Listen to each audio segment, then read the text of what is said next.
Welcome to TeenYouthSummit-TV. I'm your host, Tony Randolph, here two of my amazing co-hosts. Krista Branton. And Leander Skeet. And today's a special edition of Teen Youth Summit, geared around domestic violence. We're in Southeast DC, here at the 4th annual Men Hurt Too Domestic Violence Panel Discussion.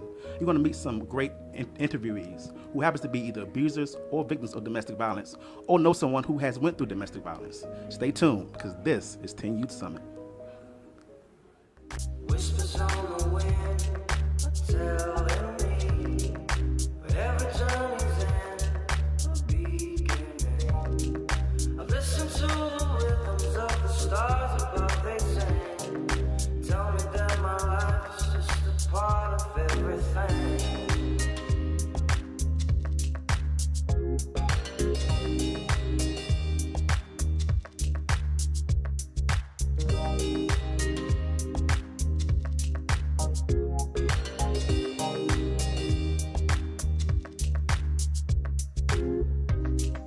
Whispers on the wind, the long lost place.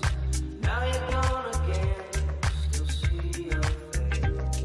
I listen to the rhythms of the tides upon the shores. Tell me that your death is just a breath and nothing more. Whispers on the wind, now you're gone again. Whispers on the wind.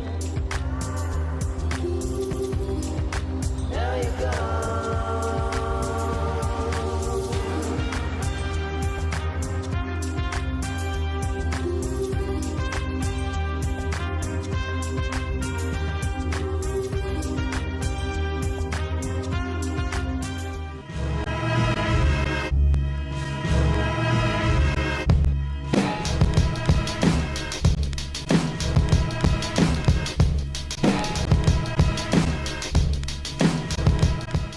Actually 6 men, survivors of domestic abuse. And I haven't heard their stories myself, but I understand that they're quite powerful.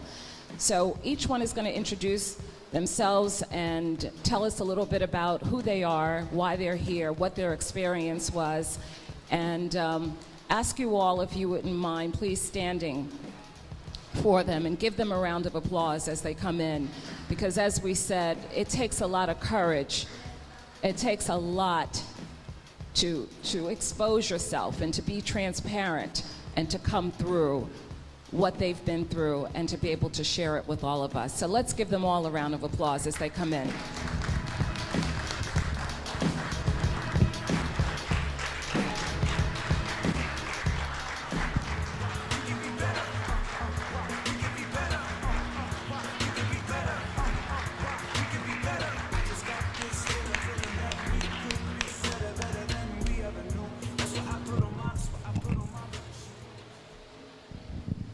Gentlemen, be seated. And I'm going to start. Jeannie. Hello, good evening. Good evening, everyone. My name is Marquette Brown. Good evening, folks. I'm Roland Wallace. Good evening. My name is Cortland Jones. Good evening, everyone. My name is Henry Tucker. And good evening, my name is Harry Thomas. Peace and blessings to everyone here. What kind of a man would let that happen to him? Why didn't he fight back? Why didn't he tell anyone? It's none of my business. He just needs to get over it. It's just a women's issue. He seems just fine to me. It's not how I saw it. We don't talk about that.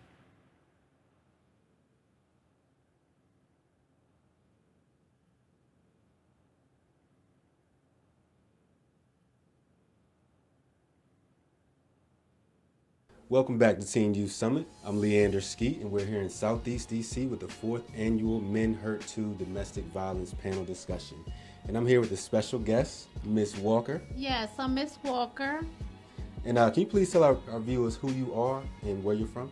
I'm Miss Walker, but I'm here with Renewing the Mind Life Coaching Service. We're talking about domestic violence, and the King is going to tell you why we're here. So we're here, we want to discuss a few different topics. The main focus of today is actually on men, but this young lady here has an amazing story that we felt definitely need to be to be heard. So I want to just go ahead and get right into it. Can you tell us a little bit about how domestic violence has impacted your life? Yes, domestic violence has impacted my life because I dealt with a man that was hurting too. He was the only child of a single mom. She was very abusive, and I think that in his mind, he made up in his mind that I will never let a woman hurt me again. So when I met him, I wanted to nurture him, I wanted to save him. However, because of what he went through, because of his past, this young man was violent, but he was hurting. Hurting people hurt people. Long story short, when I tried to break it off because he was too jealous, he hid in the trunk of my car overnight. The next morning, when I was planning to talk to him and find out how we can work it out, he stabbed me with a screwdriver over 10 times. He came out the backseat of my car. He was hiding there overnight. And I'm still here today because hurting people hurt, but God. So I know a lot of people often say there's warning signs, there's things that you can look out for. In your particular situation, did you see any of that? I saw the warning signs when he told me that he was the only one that was going to love me, and he started secluding me from my family. He started making me too busy for my ordinary daily interactions with family. I thought it was a king trying to make me a queen, but no, it was him trying to gain control. So yes, there were a lot of warning signs. I ignored them all because I thought I could save him. Women are life givers. We give life naturally and spiritually. Emotionally, we're life givers. So I thought I could give him life, but some people, you can't give life. Some people can only take. Exactly.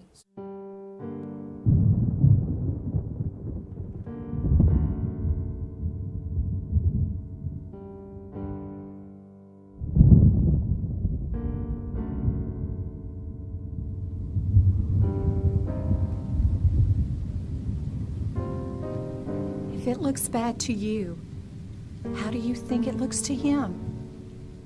Please help put an end to the violence.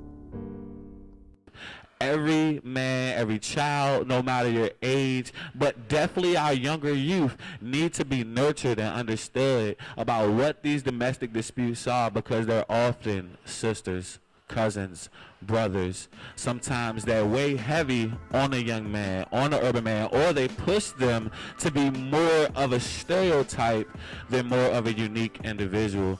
And that's why this panel is important, because now it gives us the platform to be advocates. It allows for us to use our stories as an impactful message for individuals to be able to pick from and pick solutions, resources, and people who could help them to overcome the challenge of their life. That's why domestic violence means a lot to me. My name is Marquette Brown. I'm an entrepreneur. I'm a college student. I study business at Prince George's Community College, and I'm also a part of a diverse male student initiative that empowers young men throughout the world, but also from Prince George's Community College, to live above the influence of their environments, to push yourself, surpass expectations, and to be an extraordinary leader. My name is Marquette Brown. This panel means a lot to me because I get a chance to help, empower, and encourage young men to see success. Thank you all.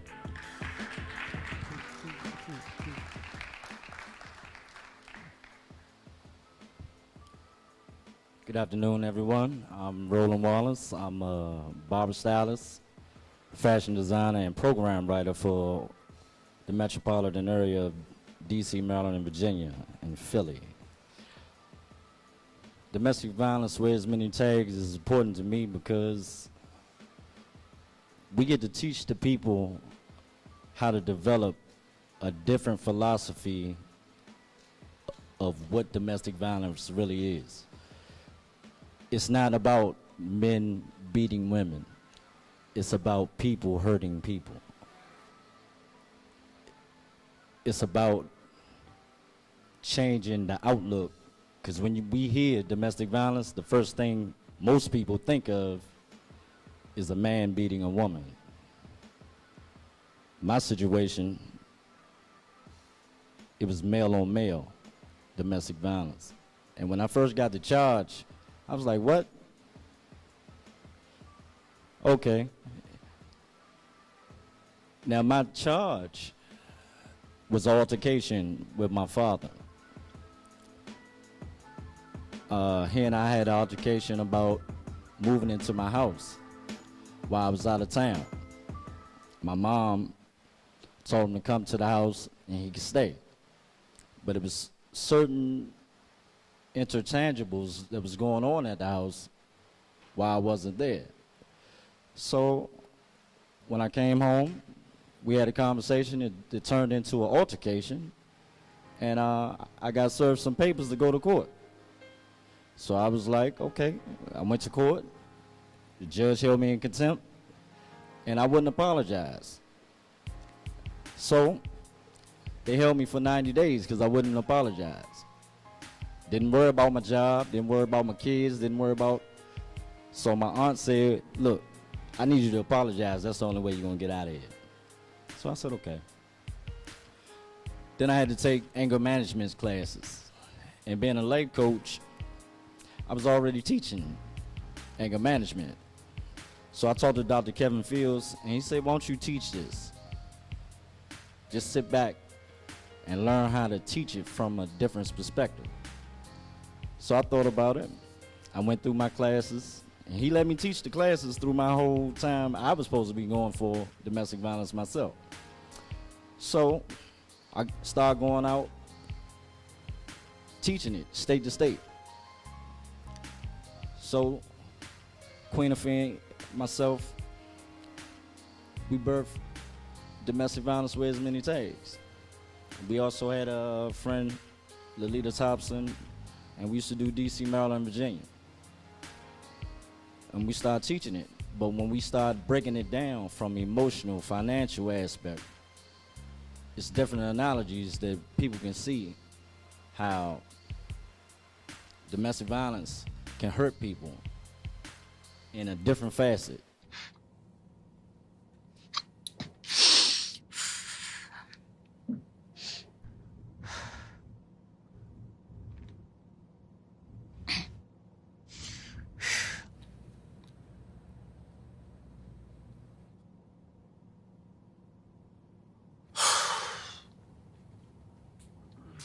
All right.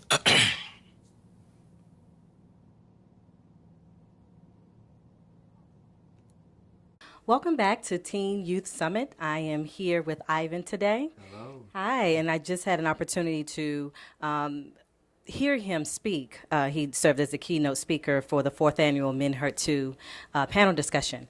And so before we jump into it, I definitely want the viewers to hear more about who you are and your story that you just told, and just give a brief version of it. Absolutely. So pretty much I'm just a kid from the District of Columbia, who went through normal urban poverty circumstances with domestic violence, stuff with my mom, stuff with the community, me growing up and being in the street and dealing with gun violence, and me just doing a lot of different things. I used to be in a place in life where the only thing you can do pretty much is something negative. Right. When I got to a place where I wanted to change my life, the first thing I did was say, what can I do that's positive? The first thing I was like, get involved. Get involved as much as you can. And I started out pretty much going to speaking in schools, going to schools, just sharing my story, because I didn't want another young man or young woman to go through that same experience, because at the end of the day, it's trauma. Absolutely. And we want to make sure that people have the resources. I was fortunately enough to get or receive some help from a group called the Alliance of Concerned Men. Right, I'm familiar. And what the Alliance of Concerned Men did for me, I had to go through these sessions, these everyday sessions, and go through life skills, talk about communication skills, behavioral skills, all those goodies that one will have to sharpen up on to make a difference in life. And once I got out of that, I went to college. And once I got out of college, it was like I got to a dead end, but I got right back into the community. And that's what kept me going. The community kept me going. And I said, well, what did I want to do? I wanted to bring visibility to these kind of topics. Not just domestic violence, but anything, gun Okay. violence. It could be relationship stuff. Mhm. Everything relationship-wise that goes bad is not domestic violence, but it's just all about communication. Okay. And I just wanted to shed light to many different people around the world Right. of what that meant, what that took. So I have a quick question. Sure. And so you talk about, your life experiences and going away to school, but what was that light bulb moment where you said, you know what, something has to change? What was that situation? I was 18 years old. I just had my kid. And my best friend from second grade approached me and was pretty much like, he wanted me to go with him to kill another friend of ours. And we was attending another friend of ours' funeral at the time. So it was a lot for me to soak in, and I was just so used to being in the street and doing just doing what I ain't got no Right. business doing. And I told him nah. And I went home that day, and within about 30 to 45 minutes, he had shot him on the X2 bus stop. Wow. With another friend of ours. And through that whole legal process, the same guy that wanted me to go with him to do that, he told on the other dude. Okay. So when you realize that, and these are people that you grew up with every day, these are people that you put your trust in, who, to look over your shoulder or behind your back, and we're talking about, have a conversation about taking the life of another friend of ours. Right. What would be the cause if my life was on the line? So that's when I checked out. That exact moment. Yeah. Okay. Now, conveying a message, you don't have to always talk to people in a severe tone. You can talk to them in a mild tone. You can say, don't touch me. Some people hear it, but some people hear, don't touch me! It's the same words, but a different meaning. You conveying a message, how do you want to be talked to? And for young men, they need to understand, look, ladies and gentlemen, you have kids that have to grow up a lot faster than what they used to. So when you have a young man that's taking care of the home and the father leaves, it's a different life cycle when you ask a grown man to come back and this young man had to step out of a child role to automatically become a grown man. So when this grown man is talking to this young grown man, it's a different circumstance, because the young man is like, who you talking to? And you're going to have a problem. It may get physical. And you have to learn how to control your anger. We all do, especially in conveying a message. So the only message that I want you to leave with today is learn how to convey a message. You can talk to anybody in a central tone. You don't have to yell. You don't have to holler. You don't have to scream. But effective communication is learning how to get your point across where the next person can receive it. Peace and blessings, folks. I'm Roland Wallace.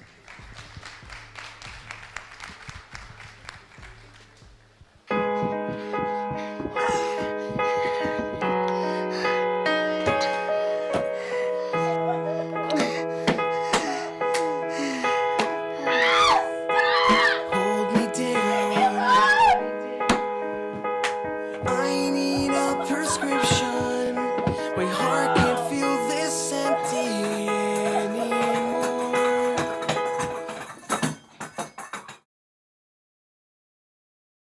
Welcome back to Teen Youth Summit-TV. I'm your host, Tony Randolph, and we're here in Southeast DC for the 4th annual Men Hurt Too panel discussion. And I'm here with a special guest. Please tell our viewers who you are and where you're from. Hey, how you doing? Actually, my name is Jedediah Melchizedek, and I am a DMV artist by way of New York. I came here on invitation with Queen Afi. I'm happy to be here to support everybody in their stories of domestic violence. Now tell us, have domestic violence impacted your life in some way? Yeah, I've been through domestic violence. You know, my parents, you know, who are from a different culture, I know we look upon it more as, you know, good parenting instead of, you know, domestic violence. But yes, I've been through some domestic violence issues, more of the mental aspect than anything else. You say the mental aspect, and in what sense? More like name calling, bullying, and many others. Okay, now my question is, why do you think victims of domestic violence stay versus just leaving that situation? Well, most cases, most people who go through domestic violence want to be loved, and they feel like if somebody, you know, is aggressive, you know, it shows that, you know, they actually care. But there's a lot of aspects that go on with domestic violence, more than just, you know, hitting. It could be physical, it can be mental, it can be emotional, and some other things as well. What advice would you give to someone who's going through domestic violence right now? To be honest with you, get help, seek help. Don't be afraid. Don't be quiet. Speak out. If you're not comfortable with, you know, people from the outside, talk to your close confidants and members of your family. Okay, and why are events like this so important for the community? It's important because it's a therapeutic thing. You know, people need to speak out their issues and clear their mind, clear their hearts, clear their spirits, and hopefully that will be enough. And also have a relationship with God. I think that's the most important thing. Absolutely, absolutely. Now tell us, you say you're a performer. Now what will you be performing here today? I will be performing more on the subject of unrequited love, where someone loves somebody but the person does not love them back. Now, is that a spoken word, or is that you singing, or? This is more of hip hop, more of spoken word in that avenue. Okay. Well, thank you for joining us with TeenYouthSummit-TV. Thank you, boss. We'll be right back. When you get child support, the other party has to agree to do something like allow you to see your daughter at certain times and what have you. You know, you're paying money. You're not just paying money for no reason. But again, I was paying this money, coming out my pocket, flying out my pocket, still to no avail. The other party, she wasn't budging, wasn't allowing me to see my daughter. A couple of times I wanted to walk away again, and I said, you know what, I'll take her back to court for failing to comply with the order. Went back, provided all my evidence. They said she wasn't in content. I said, here we go again. So a couple more years go by, I'm still paying child support. She's still not doing what she was doing. Till I just really had enough. And so I went back to court, knowing that when I went back to court, I didn't have a chance. Now this time I went back to court just to lower my child support payments. That's all I asked. You know, I can't see my daughter. I'm pretty much paying this amount of money every month. Can you just lower it, please? I mean, where's the fairness in this? And when I tell you I went in that court building, and after I provided all that evidence, the judge told me he reserved my child support payments. I didn't have to pay a dime going forward, okay? Just because this woman would not do what it was she was supposed to do.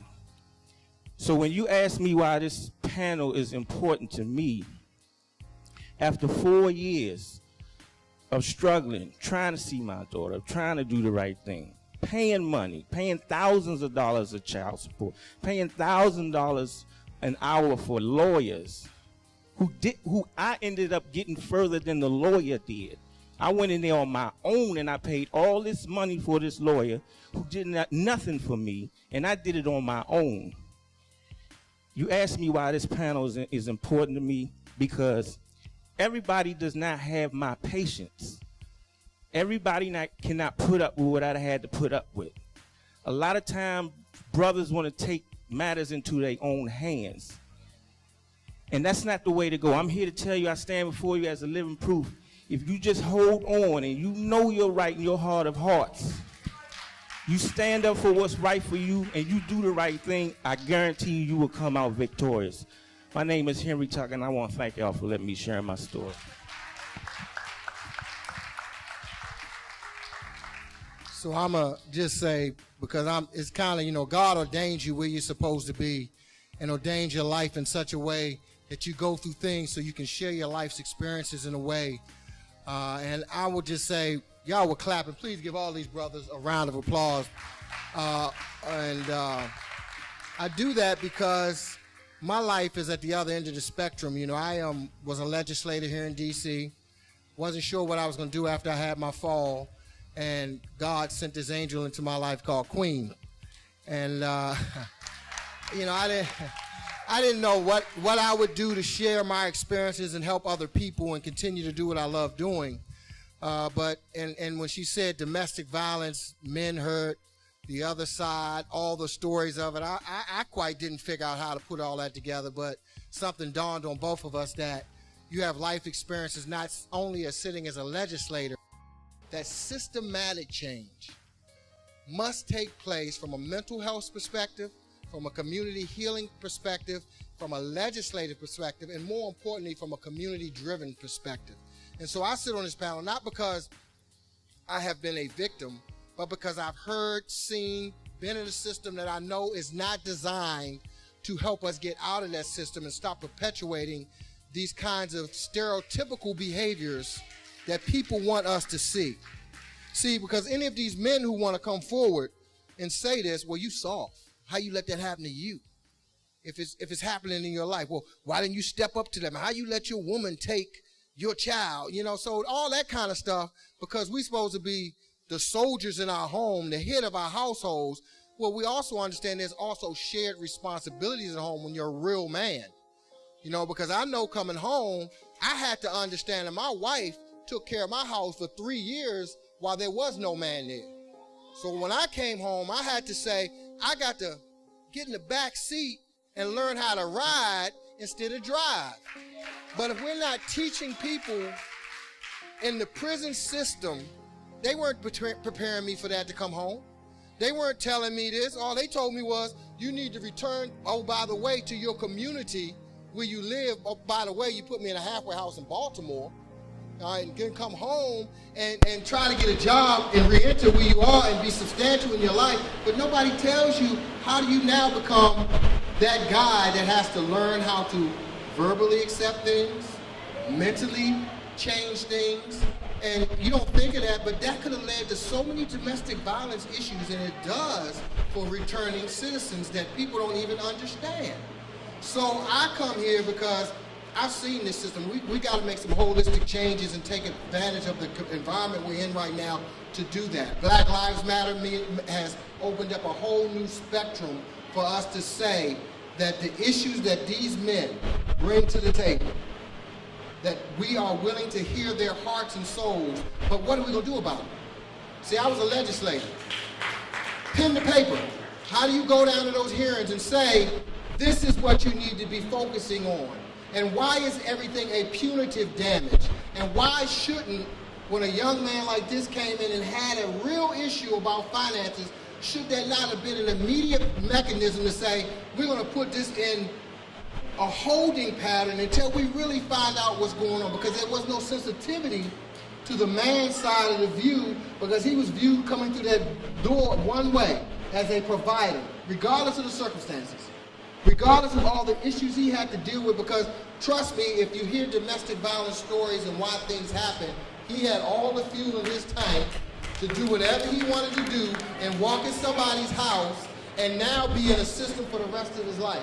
Everyone up here had that kind of issue with them in their life where they could have dealt with it different. They've decided to come in here and ask for help, share their stories, and build, and thank God for Queen. So that's why we're here today. Let's make sure we do something about it, and that's why I'm lending my voice to help whatever we can do to do this. God bless you.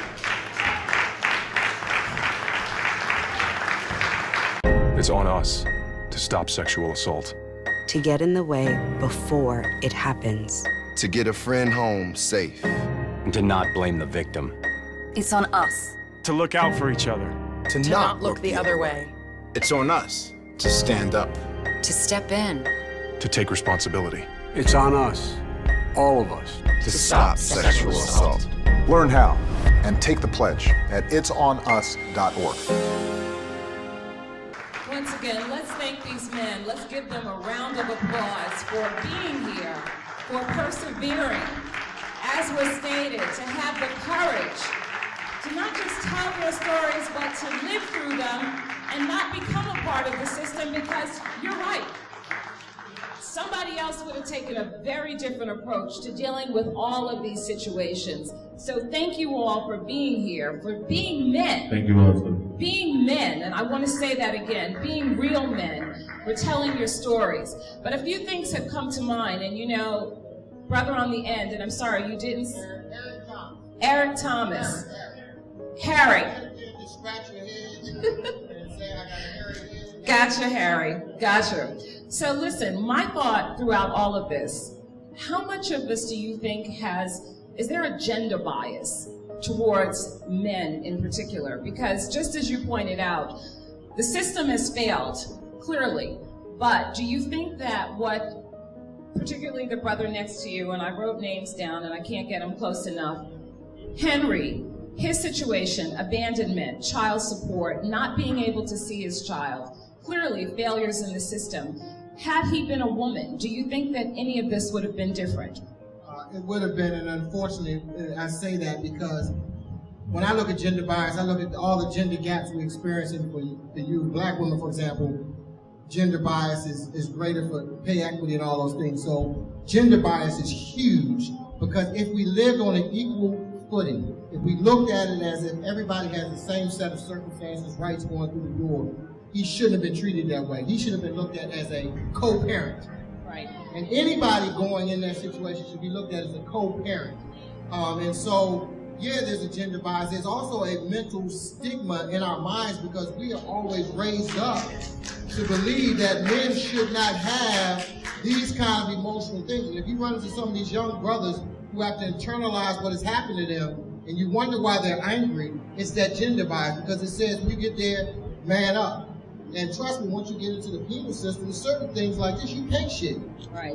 Because that's going to be held over you in that system in a way where you're not big and tough enough for men. And so, you know, you got to figure this out. Yes, gender bias, and don't just look at it because we're here men saying it and because we're out here telling our stories. But gender bias has to be corrected not only for us, but for women. Right. Because women shouldn't have to go down there and feel like because I'm a woman, I got a sob story. Right. It's because I'm a woman, I have a co-parenting duty that should be equally as important as my other person's co-partner. So that's the way gender bias is huge in this country. Yes. It strikes across all veins. And for us as men, I think the thing is the whole stigma of manhood. You know, I can only tell you, all of us probably could tell you a story that said, if you got in a fight and got chased home, you know, I hate to tell y'all, my father said, well, you gonna fight me or you gonna fight me for you? And it wasn't none of that, you know, now the world's different today, you know. So we have to learn as a community that, and I'll let them speak because I can talk about this, but gender bias plays huge into the Absolutely, and that was one of the things that came to mind as I listened to all of you speak. You know, how much of this had to do with the fact that you're men as opposed to women, and I do think that there is a level of insensitivity towards men when it comes to entering the system, as well as having been victimized, because of course, you know, you're bigger, you're stronger, that's not supposed to be your reality. This is Jacob. He makes cereal for his little brother every morning. He also washes the car, but probably should have rolled the windows up. This is Jacob's dad. He left for Afghanistan almost a year ago. Behind every serviceman and woman, there is a family that serves as well. Now it's our turn. Thanks for holding down the fort, Jacob. Let's all join forces and show our thanks. Thank you for coming out to the Men Hurt 2 panel. 4th year. Clap it up for the men again, because that's not easy. I'm going to share. Yes, you're going to share. So why don't we just start out, give everyone, those who have not heard your story, a little background about who you were. Okay. I'm Queen Afee, of course, the founder of the organization representing today, Domestic Violence Wears Many Tags. I opted to do an organization that would speak both to victims and men, victims and abusers that are women, men, and teens. And the reason for that is because I'm a victim as well as an abuser. So I wanted to talk to men. I wanted to get them included in this conversation because I know a lot of things that I've done to men that was inappropriate, such as smacking, pushing. In my day, we had pagers, so I was snatching pagers, calling phone numbers back, threatening different females, and then it escalated. Now I'm slashing tires and busting out car windows, and I'm just showing up at your mom's house, and I'm critiquing whether you're going to take that phone call from mom or, whether we have time to do that later on, because mom could be a big influence of my victim getting away. So as time went on, it escalated a little bit more. Now I'm stabbing my victim. Is this the same? Different victims. Different, okay. Different victims. And of course I was arrested, and, all of that, but my behavior continued to grow. So I have a question for you though. So you're, just physically, assuming verbally abusive, you're just out there. Yeah. Anything and everything. You are basically controlling this relationship, getting what you want. You're doing things, I'm assuming you're doing them to exert power and control over this individual. Where did that come from? Were you exposed to this? Yeah. Where did this come from? I would have to say it's definitely linked back to the sisters in my family because they are very strong sisters and they have zero tolerance for cheating and, some of the other things that come with that behavior. And then I was in, relationships myself as the victim, being in relationships and getting black eyes down here at the Days Inn. Right now, we're at the shelter at it. Right now at the Days Inn on New York Avenue, I got beat up so bad in there. And then my best friend was killed. So when she died, I said, this will never happen to me. Never happen to me again. So I built that wall up. I made a conscious decision. I will kill him before he kills me. And then, as time went on again, I got really good at the behavior though. That's the whole thing. I got really good at controlling men and, And you were consciously aware of what you were doing. It wasn't just no circumstantial. You knew exactly. I knew exactly what I was doing. What you were doing. At this point, I wasn't the victim fighting back for my life, no. At this point, I was the abuser. Did any of them hit you back? Did it ever become mutual? Absolutely. No more, it's none of my business. No more, he didn't mean it. No more, not my problem. No more, she was flirting with him. No more, she was asking for it. No more, boys will be boys. No more, I'll say something next time. No more bystanding. No more ignorance. No more excuses. No more.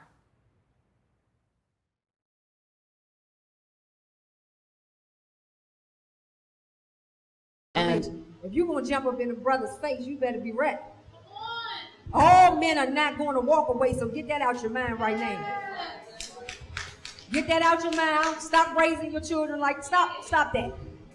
All men are not going to walk away. I mean, it's a threat. It's a threat. You don't know how that other person is going to respond. So yes, I rolled down a couple of heels for some of them. My earrings went that way, my shoes went that way. So here we are today. Obviously, that was past behavior. Absolutely. And what was the turning point for you? What was it that made you realize that love doesn't hurt? This is counterproductive, Yeah. I don't want to be this person anymore. What was the turning point for you? Yeah, I almost killed my son. Right over here on Congress Heights. And I drove with this young man all the way from Congress Heights. And when you go to Southeast and have a party, I mean, it's a party. Okay. Everything is lined up for you on the table. Have your way. You take your life into your hands at that point. Well, I took his life into my hands at that point. When I grabbed them keys and told my aunts and everything, I could drive. I could drive. What you mean? I could drive. Got in that car. I made it to Hyattsville, Maryland, which is where I was staying at the time. I made it all the way to Hyattsville, Maryland. And when I got to a light that was approximately maybe, I want to say 2 blocks from the house for me to turn the corner and go home, I fell asleep at the light. Lord, I don't know. Here I am today, you know, fighting. Yes, you are. For a cause. Yes, you are. I woke up after that, I said, why was I cuckoo for Cocoa Puffs? I asked, what the world is going on with you, girl? You know, with a 2-month-old baby like that in the back of my son is here. Where is he? Right there, James. Stand up, James. Where is he? Wave your hands. Welcome back to Teen Youth Summit. I'm Leander Skeet, your co-host, and we're here in Southeast DC for the 4th annual Men Hurt Too Domestic Violence Panel. I'm here with a special guest, Mr. Herbert Ritchie. So, Mr. Herbert Ritchie, can you please tell our viewers who you are and where you're from? My name is Herbert Ritchie. I'm from a native of Washington, D.C. Born and raised right there on Rosedale. Graduated from Spingarn Senior High School. Nice. We have a local native here discussing some of the issues that men have with domestic violence. And I know you just spoke on the panel a little while ago. So can you tell us a little bit about domestic violence and how it's affected your life? Well, domestic violence affected my life back, I want to say, in 2008. I got a young lady pregnant. I was married and had an affair. Out come domestic violence. Told the young lady I didn't want to be bothered anymore. She was not having it. I kind of lost a part of my life behind it. I see. So, at what point did you see any type of warning signs? Because people always say there's warning signs when you enter a domestic violence relationship. Did you see any of that in your particular situation? Actually, I did. I was a law enforcement officer, and for the most part of it, men in law enforcement, we're kind of cocky, but then again, we seem to overlook it. She beat my motorcycle with my helmet. My car's getting stolen. I seen it. I just ignored it because I thought, because I was one who wore a badge and a gun, I thought I was okay with it. I see. And I think a lot of times, we as men, feel like we have situations under control until it gets to that point where there's pretty much nothing we can do, and we're in a little bit over our heads. And we know that domestic violence isn't always, singular to the relationship. It affects others around you, especially children. Did you experience any of that in your relationship? Yeah, actually I did. When it comes down to, my older sons, and my older sons seen it too, because when they seen it, it's like, Dad, come on now, leave that alone. This ain't healthy. But I was like, man, I'm all right. But like most men, you shove money in a woman's face and you think that's the answer. That's not the answer. Just putting a Band-Aid on top of a sore, because eventually it's going to get spoiled. I see. And so what type of advice would you give your sons or any young men that are going through these type of situations? One, the best experience I give to young men now, outside of this, I also mentor around my way, is I tell young men, don't play with women's feelings, because when you play with women's feelings, this is the end result. Women think with emotion, men think with their head, whether it's the upper head or the lower head. That's the way we think. Absolutely. Domestic violence. I have experienced it. My name is Ivan Cloyd. I am the CEO of Cloyd Media Group, which is a media brokerage firm. I'm 26 years old, and I'm from the District of Columbia. For me, domestic violence started in my home. When you think about the words domestic and you think about violence, What do you think about? Domestic means local. Violence is just violence. And I had to go back and think and say, well, where did domestic violence stem for Ivan Cloyd? And my first domestic violence, my first domestic violence experience was when I was 3 years old, and my brother's father was beating on my mother. And at that time, I took a broom and I hit him in the head with it. And I can remember this like yesterday. I was 3 years old. But that was my first experience with domestic violence. Now, mind you, me hitting him in the head with a broom didn't affect a grown man much at 3 years old. However, that's where it began. When he left my home, when he left my mother dated multiple men. Whatever consequences or reactions or violence that she endured from anybody, Ivan Cloyd was that punching bag. Okay? So at the end of the day, I then became the victim when I was already a victim from me watching him hit my mother.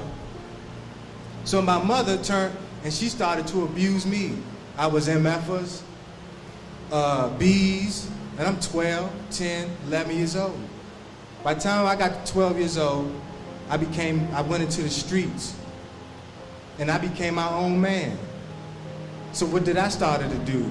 Manipulate my own mother for what I was taught from the street. You know how like a brother might say, hey man, you might want to go stay with this chick just to, you know, get some free shelter or work a female to get some quick money. I became that person. I became the one who told my mother what to do at 12 and 13 years old. How can you give a kid that much power? How is that possible?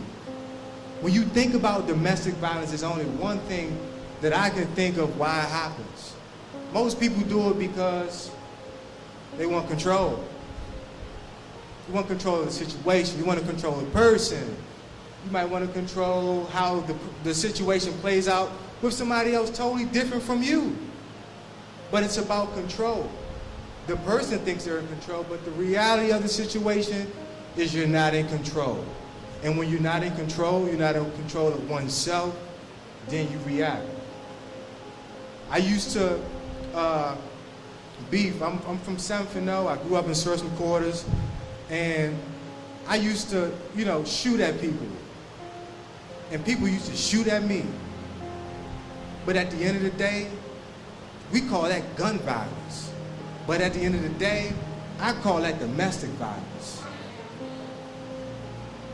Some of the problems that I see for me, or I saw for me at that time, was I ain't had nobody to tell me what to do. My father been dead since I was 1 year old.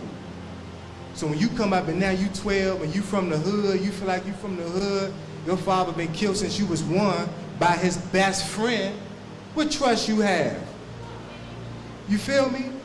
We really want to get a first take on what's really going on out there in the streets of Chicago. Through your eyes, what y'all see. We're here because we want to learn. When you leave your house, how do you feel? Do you feel like you're cool and you're safe or not? As soon as I leave my house, I feel like a target. I'm tired of hearing every day another kid around my age got shot. People should do their own thing and follow their own goals. Everybody don't know how to come together and unite. It's our time now. We could choose to make a difference, not only in ourselves or our families, make a difference in our whole community. Let's hear a little bit more about who you are and what brought you here today. So again, my name is Cortland Jones. I'm an educator in Prince George's County Public Schools. Okay. 23 years. Okay. 24 in October.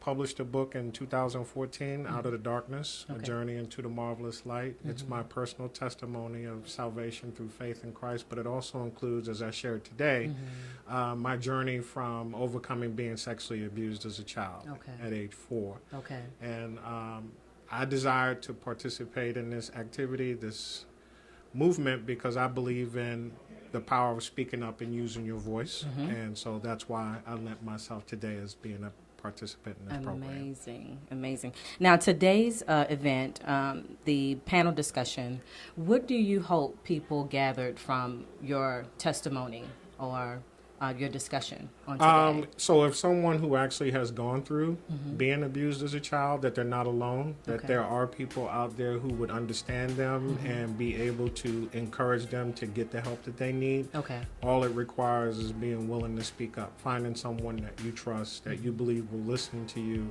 I had kids in school who did that for me, so I know that same thing can happen for somebody And the power else. of having a voice. Yes. Okay. Can you give us a scripture that's in your book that relates to?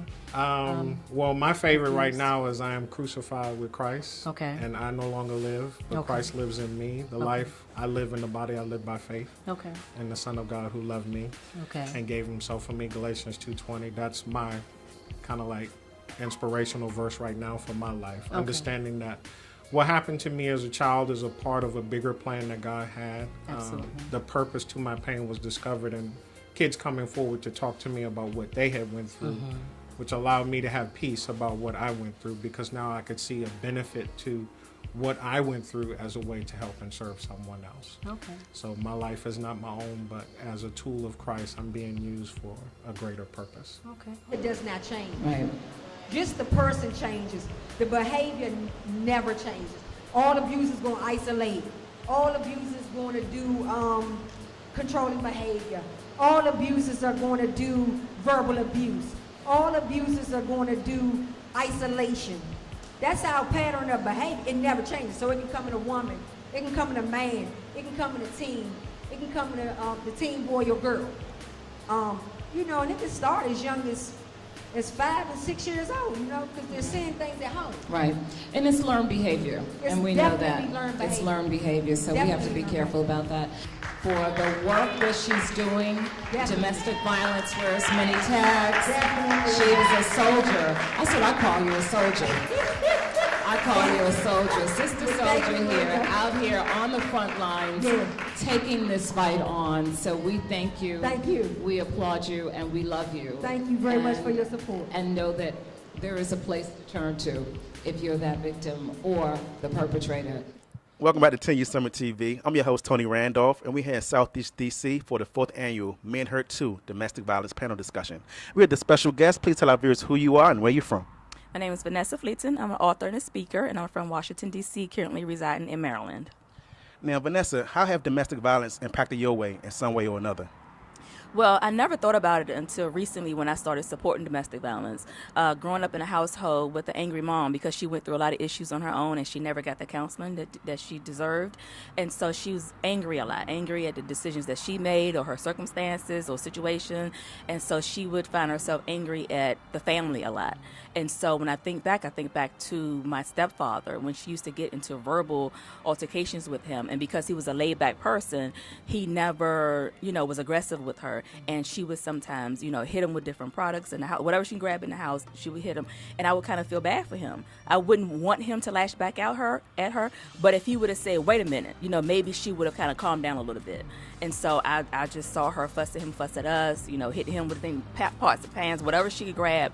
She really kind of, abused him. And, that kind of made it, kind of difficult, in relationships going forward.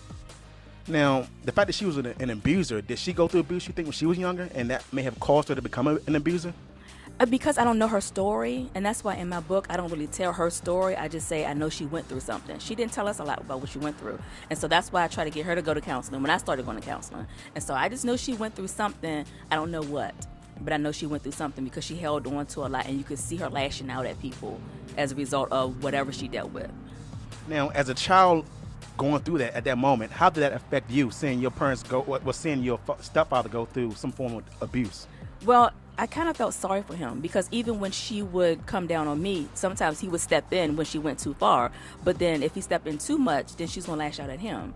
And so it just, it kind of made a distance between me and my family because a lot of things I just don't believe in. I believe in healing. I believe in telling the truth. I believe in, just so many different things and, situations in life where I want to heal myself. I want to heal other people. And we just don't have the same values. So it has caused a kind of distance between me and the family. And I just always pray that, the unity come back one day.